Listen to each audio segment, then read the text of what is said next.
E assim, agradecidos que estamos por chegarmos a este momento deste Evangelho de Luz, elevamos o pensamento a Deus Criador, ao Mestre Jesus, à equipe espiritual que nos acompanha, pedimos força, luz, paz, proteção, isolamento de todo qualquer sentimento de negatividade, pensamento de destruição, de tristeza, depressão, que possamos, junto a este Evangelho, estar atentos e abertos para o nosso equilíbrio do corpo físico e espiritual. Equipe, Mestre Jesus, Pai, pedimos que fique conosco não só por hoje, mas por todo sempre. Que assim seja, graças a Deus e graças a Jesus.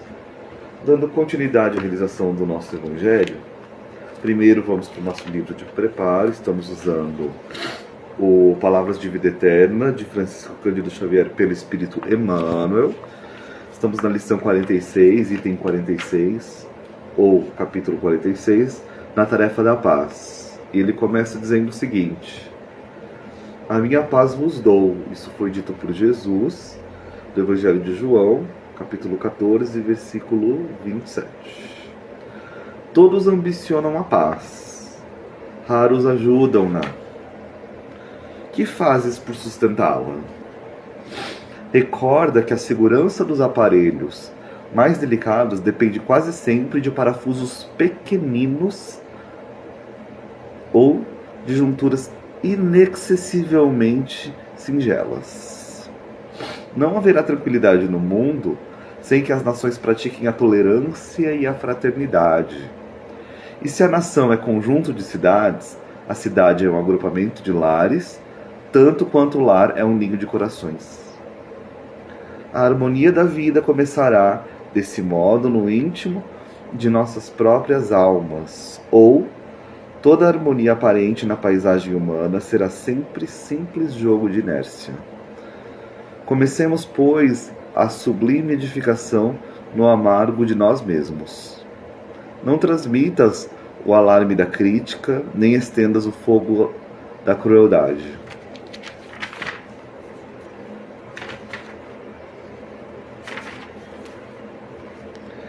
Inicia o teu apostolado de paz, Inicia o teu apostolado da paz, Inicia o teu apostolado de paz, calando a inquietação no campo do próprio ser. Onde surjam razões de queixa, se a cooperação que restaura o equilíbrio, onde medrem espinhos de sofrimento, se a consolação que refaz a esperança. Detente na tolerância divina e renova para todas as criaturas de teu círculo as oportunidades do bem. Reafirma o compromisso de servir silenciando sempre onde possas agir em socorro ao próximo. O preço da própria renunciação, dize-nos o Senhor: a minha paz vos dou. E para que a paz se faça na senda em que marchamos, é preciso que, à custa de nosso próprio esforço, se faça a paz em nós, a fim de que possamos irradiá-la em tudo, não para o vivo aos outros. Uau! Mais uma mensagem potente, importante. Gostei muito no início do texto, quando ele fala que os aparelhos delicados, né, e das pequeninas juntas e das junturas singelas. Quer dizer, quando a gente pensa dessa forma, a gente vê que são pequenas coisas que formam essa paz. Muitas vezes nós não temos a paciência para compreender essa paz, ou para fazer essa paz, ou para trazer essa paz. E a gente já quer ir num rompante, e já sai falando, e já sai colocando as coisas do jeito que a gente quer, da forma que a gente quer, sem se preocupar com essa ideia de paz, sem se preocupar com essa ideia de manter essa paz, de ser essa paz, de estar nesta paz. Só preocupados realmente em colocar aquilo que a gente pensa, sai falando as coisas. E aqui eu acho muito importante quando o Emmanuel diz sobre o silêncio, né, sobre a necessidade desse silêncio e como esse silêncio ele ajuda no equilíbrio, ajuda na paz. Às vezes só de você ficar quieto, calado, de você não provocar o outro ou até a si mesmo, você já está num movimento de paz, você já está num movimento pacificador e pacificante, porque você já está se colocando atrás, e aí isso permite o restauro da paz, isso permite o restauro do amor, da sabedoria, da compreensão, porque a gente sabe que temos irmãos a gente sabe que a gente tem às vezes alguns irmãos que são um pouco mais difíceis, que eles querem sempre ter a razão, querem sempre estar à frente, ter aquela última palavra, mas nós, enquanto espíritas, enquanto conhecedores da doutrina, devemos justamente dar um passo atrás. Devemos justamente compreender esse nosso irmão, entender que esse nosso irmão está passando por um momento. Ele vai chegar na situação em que ele vai conseguir, de repente, se equilibrar. E por isso também nós não devemos ter soberba ou se achar o máximo. Não, gente, não é motivo para orgulho, não. A gente só segue o nosso trabalho, só segue o nosso caminho. E é isso que é o mais importante. E também eu gostei muito aqui da parte que ele fala da comparação das habitações, do lar, dos corações. Quer dizer, nós temos corações, cada um de nós tem um coração e habitamos um lar. E aí nesse coração, nesse lar, né, em que nós fomos colocados, ou que na verdade nós muitas vezes pedimos, imploramos para reencarnar neste lar, é que a gente deve fazer o nosso trabalho de harmonia, de harmonização das nossas ideias, de manutenção realmente do nosso equilíbrio mental, físico, espiritual, porque é para isso que nós estamos aqui, para a gente manter e construir um mundo de paz, um mundo de amor. Se nós somos espíritas, se nós acreditamos nessa realização, é o nosso papel, sim, manter esse mundo de paz e construir essa paz junto aos nossos semelhantes. Então que a gente possa, de fato, ser esse tarefeiro na busca dessa paz. Agora sim, dando continuidade ao nosso Evangelho, nós estamos aqui no capítulo 7, Bem-aventurados os pobres de espírito, item 5. Eu vou ler o 5 e o 6, deixa eu ver. Acho que eu vou ler o 5 e o 6, vamos embora. 5 e 6. O 6 é um pouco grande, mas acho que dá pra gente ler rapidinho. 5, item 5, vamos lá. Jesus entrou num dia de sábado na casa de um dos principais fariseus, para ir tomar sua refeição. Vou colocar aqui. Para ir tomar sua refeição. E aqueles que lá estavam observaram.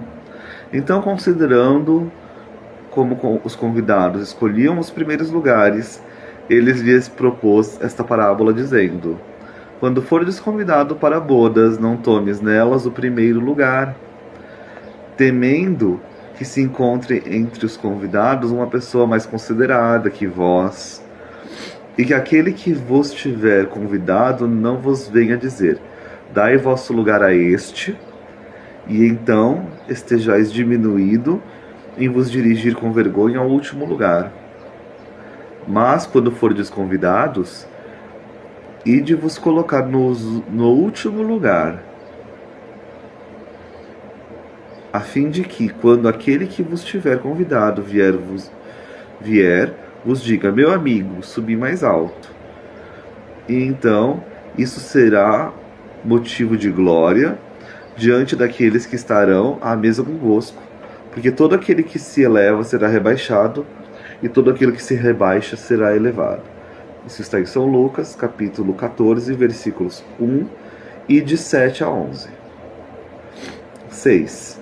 Essas máximas são a consequência do princípio de humildade que Jesus não cessa de colocar como condição essencial da felicidade prometida aos eleitos do Senhor, e que formulou por essas palavras: Bem-aventurados os pobres de espírito, porque deles é o reino dos céus.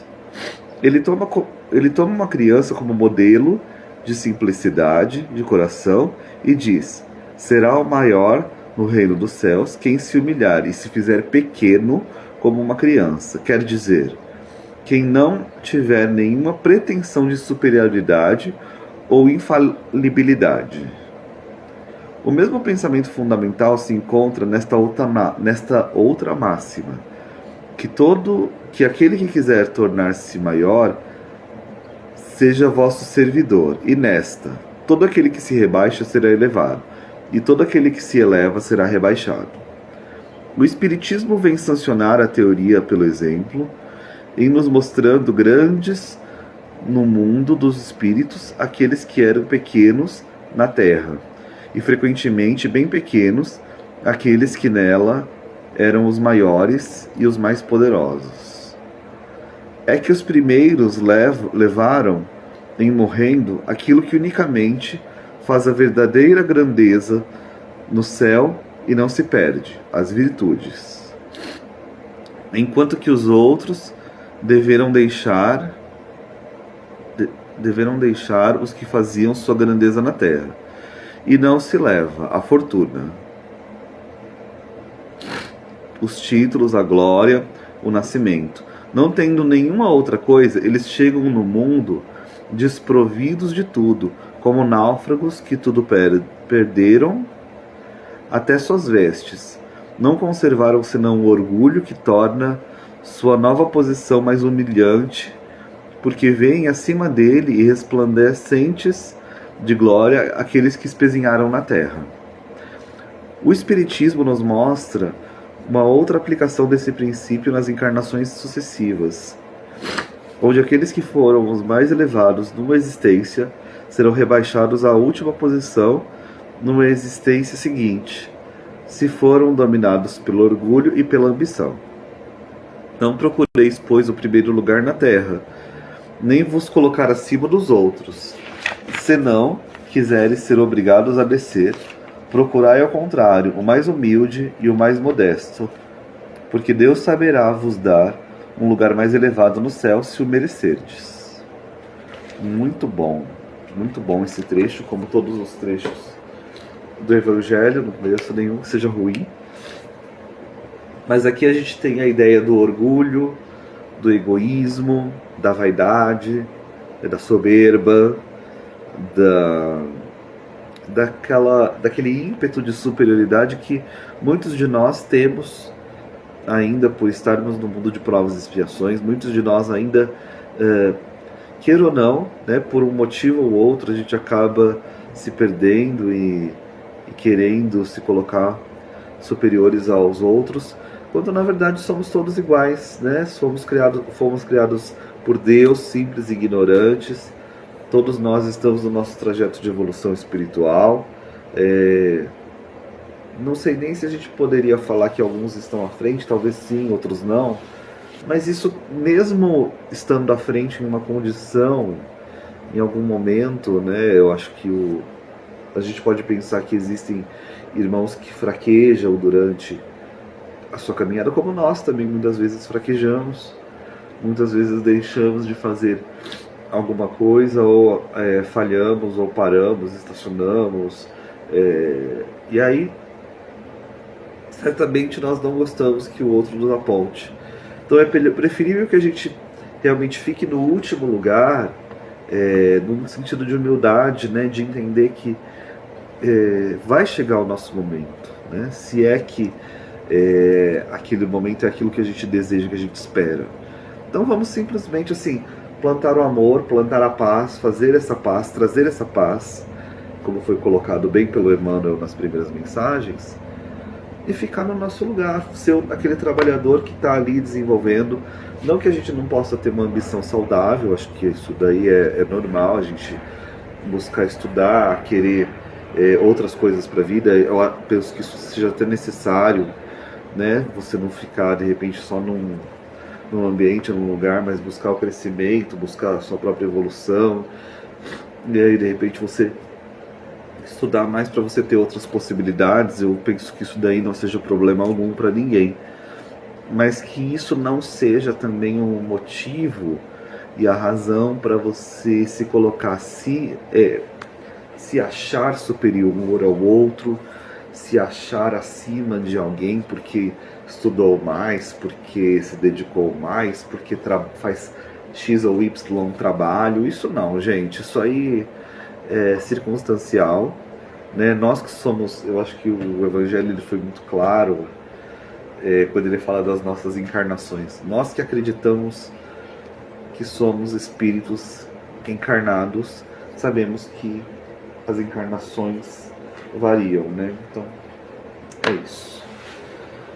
Agradecemos por aqui estarmos. Pedimos agora que a equipe espiritual que se faz presente realize a fluidificação das águas, na caixa d'água, da tubulação, dos nossos corpos, e que essas águas recebam, portanto, a cura, o remédio para o nosso corpo físico e espiritual, se assim for de nosso merecimento. E ainda com a graça em nosso coração, vamos doar, mandando boas energias para todos os que precisam, os desesperados nas ruas, os sofredores, as crianças, os idosos. Vibremos pelos abrigos, vibremos por aqueles que estão hospitalizados, pela equipe de saúde, por todos os profissionais de saúde, de educação. Vibremos pelos trabalhadores do bem, por aqueles que estão encarnados com tarefas definidas, pelas casas de trabalho no bem, que sigam firmes. E pedimos permissão para vibrarmos por nossos parentes, amigos, familiares, e em especial por nós mesmos, que sejamos firmes e fortes nos nossos propósitos. E agradecidos que estamos, elevamos o pensamento a Deus, ao Mestre Jesus, à equipe espiritual, e agradecemos por mais essa realização, nos comprometendo a estar aqui novamente num novo Evangelho no Lar. Que assim seja, graças a Deus e graças a Jesus.